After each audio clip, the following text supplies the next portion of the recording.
우리를 두렵게 만드는 현실 속에서 하나님을 믿고 아는 자로 담대히 하나님의 사람으로 넉넉히 살기 원합니다. 다 함께 사도신경으로 우리의 신앙을 고백하겠습니다.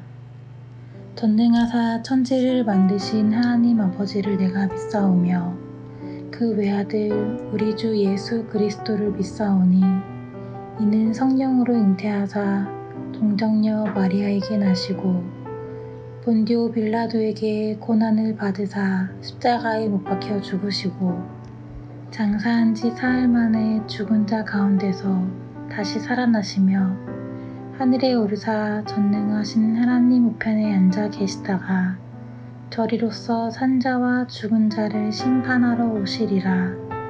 성령을 믿사오며 거룩한 공회와 성도가 서로 교통하는 것과 죄를 사하여 주시는 것과 몸이 다시 사는 것과 영원히 사는 것을 믿사옵나이다. 아멘.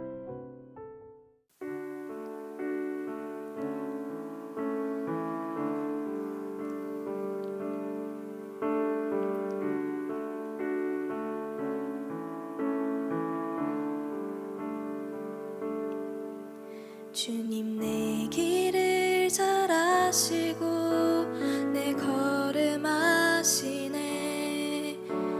어둠에서 빛을 내시는 그분을 믿네. 무엇으로 주를 섬길지 어디로 가야 할지 헤매이는 나를 아시고 길을 여시네. 주님 내 길을 잘 아시고 내 걸음 아시네. 어둠에서 빛을 내시는 그분을 믿네. 무엇으로 주를 섬길지 어디로 가야 할지 헤매이는 나를 아시고 길을 여시네. 내 삶은 주의 것, 내 삶은 주의 것, 온전한 신뢰를 주께 드리네. 보이지 않아도 믿음으로 걷네. 주 영광 바라보며 주만 따르네. 내 삶은 주의 것, 내 삶은 주의 것, 온전한 신뢰를 주께 드리네.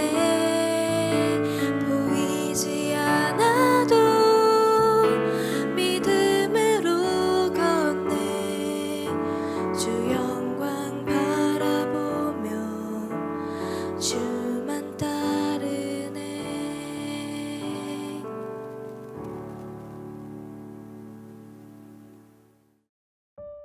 오늘 우리가 나눌 말씀은 예레미야 15장 10절에서 21절까지 말씀입니다. 내게 재앙이로다 나의 어머니여. 어머니께서 나를 온 세계에 다투는 자와 싸우는 자를 만날 자로 낳으셨도다. 내가 꾸어주지도 아니하였고 사람이 내게 꾸이지도 아니하였건만은 다 나를 저주하는도다. 여호와께서 이르시되 내가 진실로 너를 강하게 할 것이요 너에게 복을 받게 할 것이며 내가 진실로 내 원수로 재앙과 환난의 때에 내게 간구하게 하리라. 누가 능히 철 곧 북방의 철과 놋을 꺾으리오. 그러나 내 모든 죄로 말미암아 내 국경 안의 모든 재산과 보물로 값없이 탈취를 당하게 할 것이며 내 원수와 함께 내가 알지 못하는 땅에 이르게 하리니 이는 나의 진노의 맹렬한 불이 너희를 사르려 함이라. 여호와여 주께서 아시오니 원하건대 주는 나를 기억하시며 돌보시사 나를 박해하는 자에게 보복하시고 주의 오래 참으심으로 말미암아 나로 멸망하지 아니하게 하옵시며 주를 위하여 내가 부끄러움 당하는 줄을 아시옵소서. 만군의 하나님 여호와시여, 나는 주의 이름으로 일컬음을 받는 자라. 내가 주의 말씀을 얻어먹었사오니 주의 말씀은 내게 기쁨과 내 마음의 즐거움이오나 내가 기뻐하는 자의 모임 가운데 앉지 아니하며 즐거워하지도 아니하고 주의 순회에 붙들려 홀로 앉았사오니 이는 주께서 분노로 내게 채우셨음이니이다. 나의 고통이 계속하며 상처가 중하여 낫지 아니함은 어찌 됨이니이까? 주께서는 내게 대하여 물이 말라 속이는 시내에 같으시리이까? 여호와께서 이와 같이 말씀하시되 내가 만일 돌아오면 내가 너를 다시 이끌어 내 앞에 세울 것이며 내가 만일 헛된 것을 버리고 귀한 것을 말한다면 너는 나의 입이 될 것이라. 그들은 내게로 돌아오려니와 너는 그들에게로 돌아가지 말지니라. 내가 너로 이 백성 앞에 견고한 노성벽이 되게 하리니 그들이 너를 칠지라도 이기지 못할 것은 내가 너와 함께하여 너를 구하여 건짐이라. 여호와의 말씀이니라. 내가 너를 악한 자의 손에서 건지며 무서운 자의 손에서 구원하리라. 아멘. 반갑습니다. 오늘 예레미야 15장 10절부터 21절을 중심으로 그 사랑이라는 주제의 말씀을 함께 나누겠습니다. 어제 본문에서 하나님께서는 예레미야에게 내 앞에 모세와 사무엘이 있다고 해도 나는 내 뜻을 바꿀 생각이 없다, 이렇게 말씀을 하셨습니다. 분명한 어조로 말씀을 하셨죠. 그거는 모세와 사무엘이 예레미야보다 더 훌륭한 선지자인데 그들이 와도 난 안 들을 거다, 이런 식의 선지자의 서열을 말씀하시는 게 아니었고, 그들이 기도했을 때 하나님께서 이스라엘 백성들에게 대한 징계를 멈추셨던 사건이 있었기 때문입니다.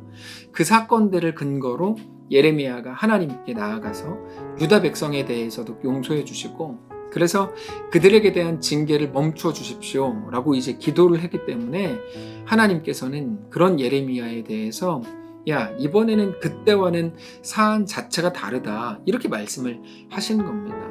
이번에는 그들에게 단지 고통을 주어가지고 그들을 깨닫게 해서 돌아오게 하는 그런 방식이 아니고 바벨론에 잡혀가게 하셔서 하나님이 계시다면 그 어디나 하늘나라, 초막이나 궁궐이나 중요하지 않습니다. 거기가 바벨론이라고 하더라도 거기에서도 너희가 살 수 있다, 이거를 보여주시기 위해서 그렇게 하실 작정이었다라고 말씀을 드렸습니다.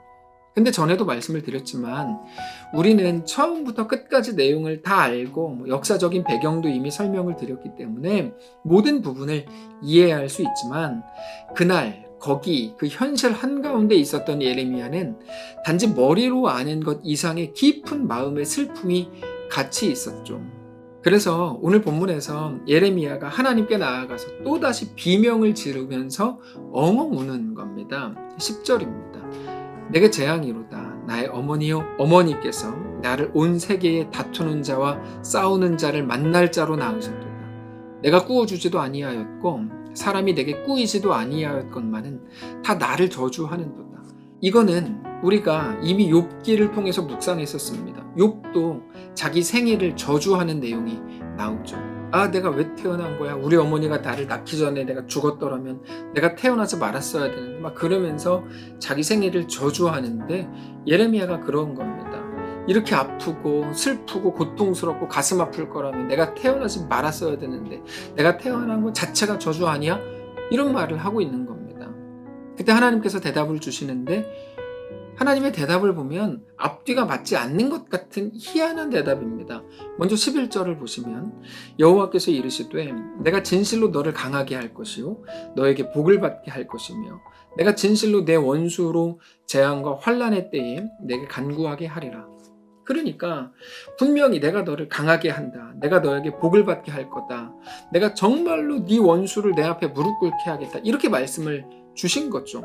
근데 그 뒤에 이어서 나오는 말씀이 이해가 안 되는 겁니다. 11절처럼 말씀을 잘 하시다가 갑자기 12절에 돌변해서 그러나 너는 그들을 당할 수 없을 거다. 이렇게 말씀을 하시기 때문입니다. 12절. 누가 능히 철 곧 북방의 철과 놋을 꺾으리요. 그러나 내 모든 죄로 말미암아 내 국경 안의 모든 재산과 보물로 값없이 탈취를 당하게 할 것이며 내 원수와 함께 내가 알지 못하는 땅에 이르게 하리니 이는 나의 진노의 맹렬한 불이 너희를 사르려 함이라. 그러니까 너는 그들을 이길 수 없다. 너는 모든 걸 빼앗기게 될 거다. 너는 맹렬한 불에 다 불타게 될 거다. 이렇게 갑자기 이어서 말씀을 하시니까 이게 이해가 안 되는 거죠. 11절과 그 이후에 나오는 말씀들이 전혀 앞뒤가 안 맞는 것처럼 보이기 때문입니다. 근데 이거는 앞뒤가 안 맞는 게 아닙니다. 무슨 말이냐면 12절부터 14절에 나오는 거는 11절을 만들어내기 위해서 11절을 완성하기 위해서 하나님께서 눈물로 허용을 하시는 내용입니다. 우리가 잘 아는 것처럼 사랑은 뭡니까? 그러므로 고통을 면제시켜주는 것, 그건 어리석은 일이지 사랑이 아닙니다. 사랑은 뭐죠?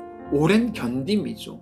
오히려 사랑하기 때문에 고통을 당하도록 놔두어야 될 때가 훨씬 더 많습니다.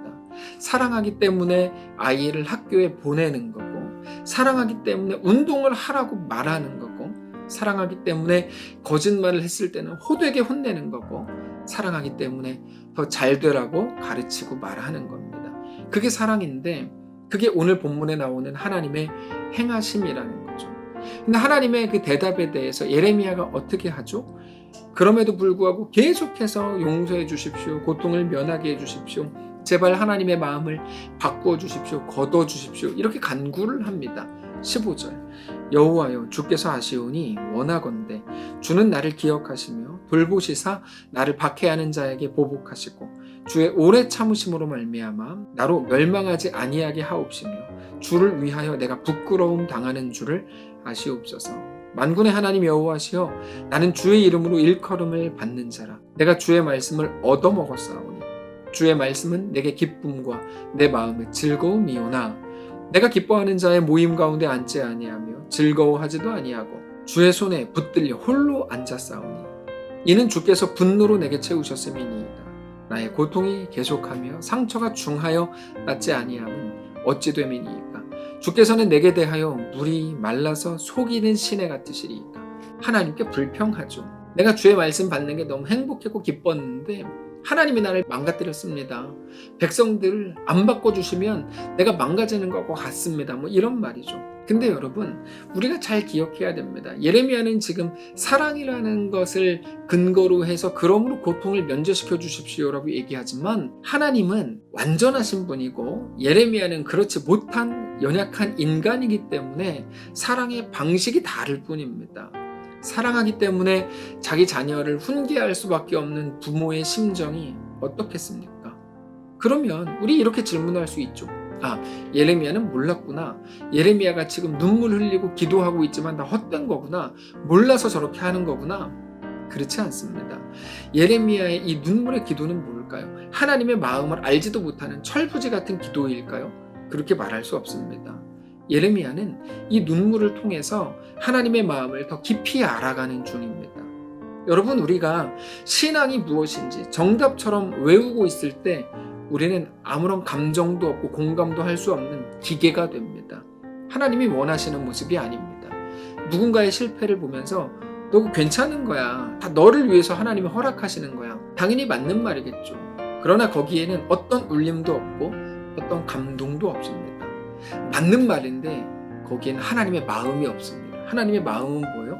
같이 울어주는 거잖아. 자녀가 징계를 당할 때 같이 아파하고 같이 슬퍼하는 거잖아. 근데 아무리 옳은 말을 해도요, 그 안에 하나님의 마음이 담기지 않을 수 있다는 거죠. 그러면 어떻게 해야 됩니까?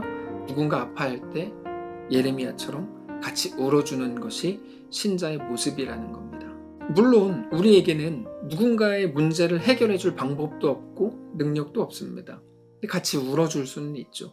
하나님은 우리에게 누군가의 고통을 면제해주고 해결해주라고 말하지 않습니다. 능력이 없는 걸 아시는데요. 다만 같이 울어주라고 말씀을 하시죠. 예레미야의 눈물이 그것입니다. 하나님의 뜻을 알지 못하는 어리석은 눈물이 아니고 공감하는 겁니다. 같은 마음을 품는 거죠. 근데 재밌는 건 이겁니다. 지금 유다 백성은 울고 있지 않습니다. 여전히 자기들은 망하지 않을 거라고 생각하고 있고 예레미야가 헛소리하고 있다고 생각합니다. 그러면 예레미야의 눈물은 누구에게 공감하는 눈물일까요? 하나님입니다. 자녀들을 훈련장으로 보내야만 하는 부모이신 하나님의 눈물을 예레미야가 같이 느끼고 있는 거죠. 그래서 하나님께서 울고 있는 예레미야에게 다시 한번 분명한 약속을 주시는 게 오늘 본문입니다. 그게 19절인데요. 여호와께서 이와 같이 말씀하시되 내가 만일 돌아오면 내가 너를 다시 이끌어 내 앞에 세울 것이며 내가 만일 헛된 것을 버리고 귀한 것을 말한다면 너는 나의 입이 될 것이라. 그들은 내게로 돌아오려니와 너는 그들에게로 돌아가지 말지니라. 내가 너로 이 백성 앞에 견고한 놋 성벽이 되게 하리니 그들이 너를 칠지라도 이기지 못할 것은 내가 너와 함께하여 너를 구하여 건짐이라. 여호와의 말씀이니라. 내가 너를 악한 자의 손에서 건지며 무서운 자의 손에서 구원하리라. 여러분, 이거는 예레미야 개인에게 주시는 말씀이 분명하지만 동시에 유다 백성 전체에게 대한 하나님의 약속이기도 합니다. 내가 너를 악한 자의 손에서 건지고 무서운 자의 손에서 구원하리라. 성도 여러분, 오늘 이 말씀을 잘 기억하실 수 있기를 바랍니다. 하나님께서는 우리를 사랑하시기 때문에 우리에게 고통을 허용하시고 허락하십니다. 하나님은 우리를 얻기 위해서 모든 것을 감수하실 작정입니다. 지금 당장 자녀가 원하는 것을 주어서 결과적으로는 자녀를 망치는 그런 어리석은 부모의 길을 가시지 않습니다. 하나님은 자녀들의 눈물을 보시고 그러므로 고통을 면제시켜 주는 게 아니라 다만 같이 울어주실 작정입니다. 당장 하나님은 그 아들 예수님을 찢겨 죽으시도록 우리를 위해서 십자가에 내어주셨습니다. 우리를 살리고 회복시키고 우리를 얻으시겠다고 하시는 하나님의 의지를 누구도 꺾을 수가 없습니다. 그렇게 우리는 오직 주 안에서 완성되어 갈 겁니다. 성도 여러분, 그러므로 오늘 우리의 현실이 어떤 모습, 어떤 상황이라고 하더라도 하나님의 이 완전하신 사랑을 인정하고 고백하면서 우리의 현실 속을 넉넉히 걷게 되시기를 바랍니다. 우리의 완성을 우리의 실력에 맡기지 않으시고 하나님의 완전하신 섭리로 이끌어 가실 것을 믿음으로 오늘을 그렇게 담대하게 살아가시기를 바랍니다. 기도하겠습니다. 사랑하는 하나님, 주님의 은혜 감사합니다. 우리를 사랑하시되 죽기까지 사랑하신 그 하나님의 은혜 앞에 오늘 우리가 엎드립니다. 작은 일들을 보며 불평하고 마음 상해하고 그저 우리의 감정이 전부인 것처럼 했던 우리를 불쌍히 여겨주시고 어떤 일들 위에서도 온전히 우리에게 대한 하나님의 놀라운 사랑을 기억하면서 그러므로 그 사랑을 근거로 확신하며 우리에게 허락된 오늘을 넉넉히 살아내게 하옵소서. 우리 주인 되신 예수님의 이름으로 기도합니다. 아멘. 사랑하는 성도 여러분, 하나님께서 오늘 하루를 우리에게도 허락하셨습니다. 오늘 말씀을 붙드시고 그 믿음 가지고 오늘 승리하게 되시기를 축복합니다.